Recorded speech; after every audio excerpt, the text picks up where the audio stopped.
Salut les youtubeurs! Quand on commence à avoir des revenus un petit peu significatifs avec sa chaîne YouTube, je pense que c'est quand même super important d'essayer de mettre de la valeur sur ce qu'on est en train de faire. Donc c'est-à-dire mettre de la valeur sur les vidéos notamment.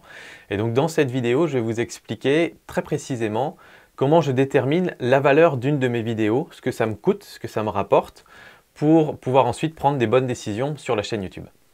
Alors en début d'année, je vous avais promis qu'on commencerait à parler un peu plus de chiffres sur cette chaîne, et donc là c'est parti, on va vraiment rentrer dans le dur. Je vais vous amener dans mon petit tableur là derrière sur l'ordinateur, et on va regarder vraiment très en détail comment chaque année j'essaie de réévaluer quelle est la valeur de mes vidéos, et à quoi ça peut bien servir en fait de déterminer ça. Ça peut servir à plusieurs choses. Ça peut servir par exemple si vous êtes dans un cas qui est le mien aujourd'hui où votre temps est compté. C'est-à-dire, vous n'avez pas de temps disponible supplémentaire. Vous n'avez pas par exemple des soirées entières que vous passez à regarder la télé ou à jouer aux jeux vidéo, où vous pourriez réutiliser peut-être 2 heures de plus tous les soirs pour faire plus de vidéos par exemple. Dans ce cas-là, vous avez du temps disponible, et donc ce temps disponible, quelque part, c'est du temps gratuit que vous pouvez utiliser gratuitement. Pour moi, ce n'est pas le cas. Pour moi, aujourd'hui, j'ai donc différentes chaînes YouTube, j'ai une petite entreprise à côté aussi, et donc du coup, j'ai pas de temps disponible. Donc en fait, chaque minute, chaque heure que je passe à créer des vidéos sur YouTube, c'est du temps quelque part qui me coûte parce que c'est du temps que je ne peux pas passer sur mes autres business. Donc dans ce cadre-là, c'est super important d'essayer de savoir ce que vaut une de mes vidéos en fait. Donc ça, c'est une première chose. Deuxième chose, ça peut être aussi un facteur qui est très important et intéressant pour le moment où vous voudriez éventuellement quitter votre job. Si vous voulez arrêter votre boulot quotidien, où vous pouvez là très facilement savoir combien vous êtes payé à l'heure, entre guillemets, vous pouvez retranscrire ça et vous dire, tiens, par rapport aux vidéos que je crée sur tant d'heures de création d'une vidéo, voilà ce que ça me rapporte, puisque je connais la valeur d'une vidéo. Et donc voilà, en gros, rapporter à l'heure combien je gagne. Et essentiellement, c'est un peu ça l'idée, combien je gagne pour la création de mes vidéos par heure, et mettre ça en parallèle avec ce que vous gagnez par heure sur votre activité professionnelle, voir, et c'est là que c'est intéressant aussi, d'essayer de voir la progression en fait. C'est-à-dire que chaque année, la valeur de vos vidéos va changer. Idéalement, elle augmente, c'est-à-dire que si vous avez passé 4 heures à créer une vidéo sur votre chaîne où vous avez 100 abonnés, vous allez avoir assez peu de vues, assez peu d'interactions, assez peu de, j'en sais rien, de clics sur vos liens d'affiliation, ou choses comme ça, assez peu de partenariats, alors que les mêmes 4 heures que vous allez passer pour créer votre vidéo sur une chaîne où vous avez 10 000 abonnés vont vous rapporter plus quelque part. Donc on fait toujours un petit peu ce pari sur YouTube, quand on commence un petit peu à regarder du côté de la monétisation, on fait toujours un peu ce pari que les efforts qu'on fournit aujourd'hui seront payants sur le long terme parce que la chaîne grossit. Donc ça peut permettre de dire, tiens, là aujourd'hui j'arrive plus à m'en sortir entre mon boulot et YouTube, mais je visualise, je vois qu'effectivement sur cette courbe-là, alors rien n'est garanti, mais si ça suit cette courbe-là, d'ici 2 ans par exemple, je pourrais en vivre. Donc c'est dans ce sens-là où je pense que c'est super important de mettre des chiffres dessus. Ça peut être important aussi, par exemple, si vous avez une entreprise qui vous contacte pour dire « Ah, est-ce que vous pourriez créer une vidéo pour tester un de nos produits, je vous le laisse gratuitement ?» Alors déjà, première chose, si la boîte vous laisse le produit gratuitement, assurez-vous bien que c'est un produit que vous auriez acheté autrement, parce que sinon vous allez avoir un produit gratuit, mais vous n'en ferez rien, donc pour vous c'est comme si ça a valeur zéro, entre guillemets, ou alors vous le revendez. Mais, ou alors si c'est une boîte qui vous dit je vous paye 100 € pour faire cette vidéo. Oui, sauf que si vous, la valeur de votre vidéo, de n'importe quelle vidéo sur votre chaîne, y compris sans partenariat, est plus élevée que ça, et ben dans ce cas-là, vous êtes perdant quasiment dans l'affaire parce que vous aurez, entre guillemets, un peu vendu votre âme au diable pour un partenariat qui vous rapportera moins que ce que vous faites d'habitude. Donc ça permet aussi de bien savoir quelle est votre valeur et du coup mieux négocier avec les entreprises par exemple. Voilà, c'est utile dans plein de cas pour prioriser notamment ce qu'on fait. Et je vais vous montrer du coup, là on va aller sur l'ordinateur, on va aller regarder dans le tableur directement comment je fais pour calculer la valeur d'une vidéo. Alors on est dans mon petit tableur que j'ai créé il y a quelques mois, mais que je vous encourage à créer très rapidement. C'est une sorte de résumé de vos analytics. Aujourd'hui, on a des analytics sur YouTube qui sont pas forcément super lisibles. Moi, j'essaie de reporter toutes les informations clés là-dedans, les informations de base, et ensuite, par des formules, je peux calculer à peu près tous les ratios que je veux. Et rien ne garantit que les analytics de YouTube vont rester les mêmes. D'ailleurs, dans le nouveau YouTube Studio, les analytics ont déjà une tronche différente, avec un petit peu moins de données, mais mieux mise en forme. Donc voilà, je vous incite de toute façon à faire ce type de choses. Donc voilà les infos que je rentre dedans. Moi, je rentre le nombre de vidéos que je crée chaque mois, le nombre d'abonnés que je gagne chaque mois. Donc vous voyez, j'ai commencé en 2012, là c'est pour ma chaîne Mon Petit Réflexe. Et puis ça va jusqu'à en ce moment, j'ai pas fait encore début 2018. Le nombre de vues, alors tout ça c'est toujours de façon mensuelle, hein. Le watch time mensuel, le cumul du nombre de vidéos total, le cumul d'abonnés. Et ensuite, je mets ici mes revenus. Alors là, je ne vous ai pas mis dans le détail, mais les revenus affiliation, Amazon, AdSense, Tipeee, sponsor, vente de produits, etc. J'ai aussi mon CPM, donc c'est le revenu pour 1000 vues, mais ça, c'est juste le CPM YouTube, justement, donc AdSense. Pareil, on n'est pas censé le dévoiler, donc je vous le mets pas. Et j'ai ici le total de mes revenus par mois, en fait. Donc vous voyez que ça évolue, hein. Au début on était à 4 euros, 11 euros, 25 euros, et puis là ici dans les derniers mois on est plutôt dans les 1000, 1200 euros. Vous voyez aussi que c'est très variable d'un mois à l'autre. Et je me suis amusé à faire ces petits calculs pour voir un petit peu la répartition des revenus selon les années. Donc comme vous pouvez voir que c'est effectivement assez hétérogène dans l'année, soit parce que AdSense paie pas pareil au mois de décembre qu'au mois de juillet-août par exemple, soit parce que vous allez avoir un mois vous allez avoir un partenariat, le mois d'après vous n'en aurez pas, donc ça peut faire une grosse différence. Enfin voilà, tous ces éléments là rentrent en ligne de compte. Donc du coup je préfère moi regarder les choses de façon annuelle. Je me fais un bilan annuel et ensuite j'en déduis les choses pour l'année suivante. Et donc je calcule la valeur par vidéo chaque année. La façon dont je le calcule en fait est assez simple, c'est que je prends mes revenus totaux, le total de mes revenus de l'année, divisé par le nombre de vidéos que j'ai créées pendant cette année. Donc voilà, c'est un calcul qui vaut ce qu'il vaut. Il y a évidemment plein d'autres façons de le calculer.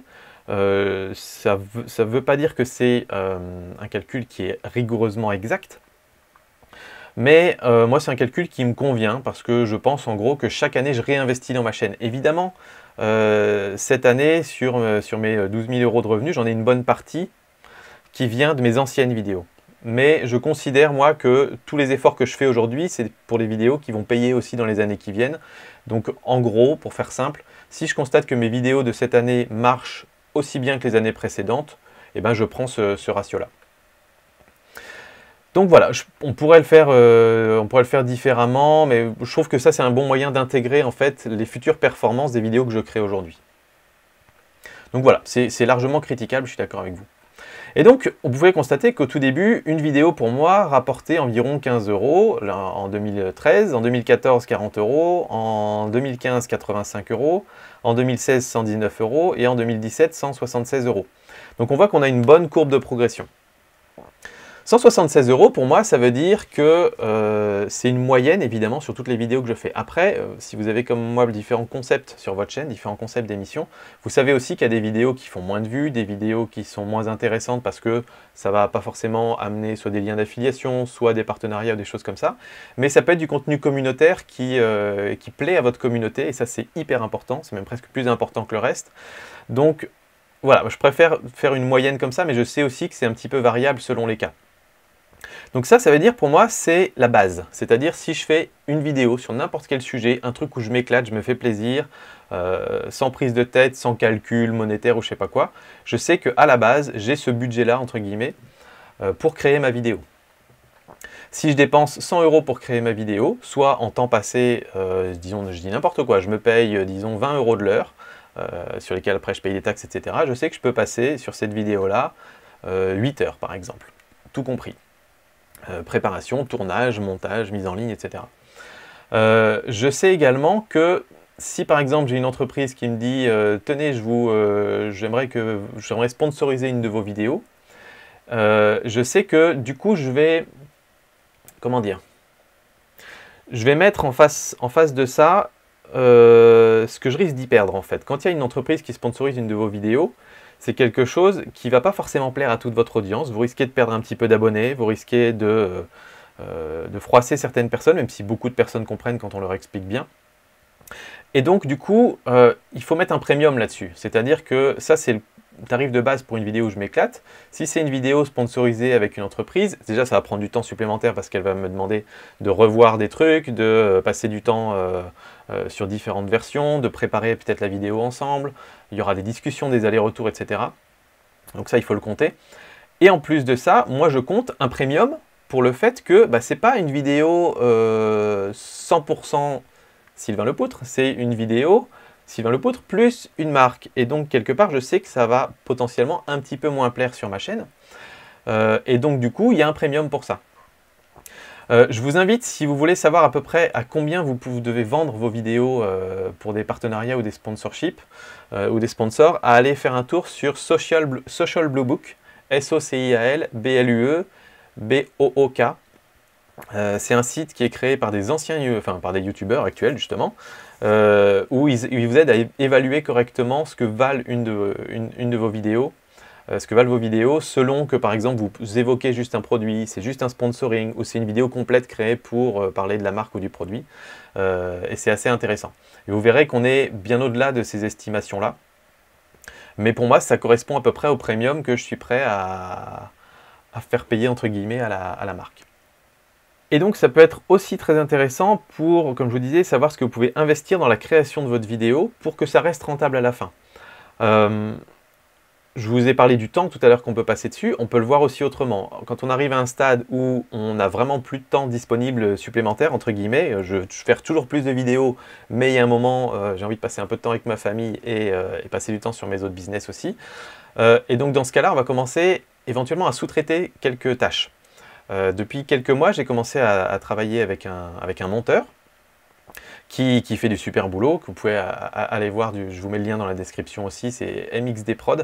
Donc voilà, Emmanuel fait des montages, et donc du coup, je le paye pour ça, et ça coûte un petit peu de sous. Donc du coup, je me dis, tiens, est-ce que s'il arrive, lui, à me faire un montage où il me facture 200 € pour une vidéo, je vais me dire, ah là je suis perdant, donc j'ai pas vraiment intérêt parce que avec les 200 € non seulement je perds de l'argent, mais en plus de ça, j'ai même pas compté mon temps là-dedans.